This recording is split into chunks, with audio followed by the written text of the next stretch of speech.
Hello, how are you? Hopefully you're doing well, enjoying the month of May. It was going to be a great month. It was going to be a lot of fun, not only with baseball stuff that we've got going on, but also all the stuff going on at the Indianapolis Motor Speedway. I was really excited about the Grand Prix, excited about the 500, but some troubling news has kind of taken that off the rails. The Indianapolis Motor Speedway has decided to keep the blackout in place locally, which means if you don't have a ticket to the race, when you're at home during the day when the race is going on, you can either follow along with all of the analytics and all the telemetry on the IndyCar app, which is amazing, really, really cool, really, really good. You can listen to the radio of the different drivers and stuff, or listen to it on the radio. The IndyCar radio is amazing, but if you're within so many miles of the track, which we are, you can't watch the race live. So I loved, last year we did a show called 500 Today. Every single day I grabbed the camera, talk a little bit about what happened at the racetrack that day. Talk about the quick speeds, talk about all the drivers, all the happenings, everything like that. I was going to do that this year, but I'm not gonna be able to see the race until later. I would be willing to pay for it, like a pay-per-view type thing. I'd be willing to invest, time and money and energy to not only follow the month of May, but that Sunday, Memorial Day. It's a very special day, but I don't think I'm going to fight the crowds to get out to the track. I just don't think I'm going to go to the race this year. So with that uncertainty and with the just fact, the honest truth that I'm not going to watch the race live, I will be following along, obviously, and I'll be following along everything all May. I don't think we're going to do the show this year. It's really frustrating. I had a lot of good interactions with some people last year, got a lot of good feedback. People really enjoyed kind of that daily recap. Had a lot of people, were commenting back and forth about different drivers and speeds and stuff like that. Excuse me. And I was going to get ready to start the show actually again this week as the Grand Prix is coming, but I'm very, very frustrated. I'm very, very annoyed, and I understand why. The track has always done the blackout. They've done it for years. They lifted it just the last few years for COVID, and they did say this is a short-term thing, but it's 2023.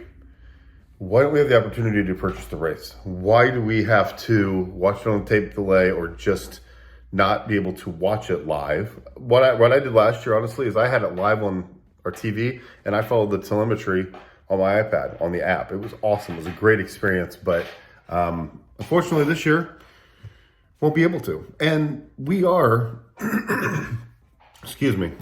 we are healthy. We are in a position where we could go to the race if we chose to. This is a decision I'm making. I do not want to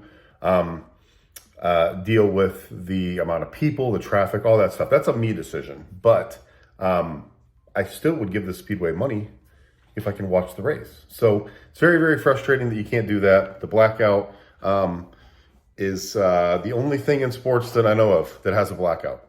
The NFL doesn't do it anymore. NBA doesn't do it anymore. No other forms of racing. It is very, very frustrating, and it's very annoying. And I think it's kind of screwing the people of Indianapolis. I do. We live right down the street from the track, like 7 miles or something. It is literally under 20 minutes from my house to the track. I went down for the testing 3 weeks ago, and it literally took me 20 minutes to get from my car to watching cars go around the track. So I'm there, and I'm in my early 40s, and I have kids that are starting to get older that are becoming impressionable with sports and events and things. Excuse me again.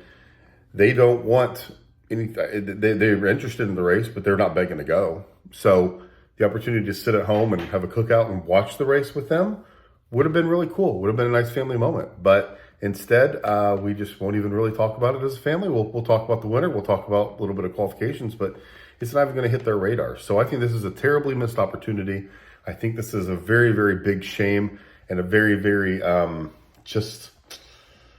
think it's a bad deal. I really do. I think it's greedy. I think it's one of those things that I think everybody needs to reconsider. And I know my voice isn't really, strong because I obviously don't know anybody at the track. I don't know anybody in the racing world. And I know if anybody does catch wind of this, everybody will say that I'm selfish because I'm not going to go. If you want to watch the race, go and watch it. Of course, for sure. I know I can. There's still tickets available I know people that are actually giving away some tickets, but I'm choosing to not do that because of just stuff we've got going on. We travel a lot for baseball. We got a lot going on as school's starting to wrap up. And, I'm making the decision that we're not going to go. So the opportunity to sit and watch it here with the family in our own home and even pay for it is something that we were looking forward to. But anyway, I just wanted to get on and say that there will be no 500 Today show this year. I apologize for that.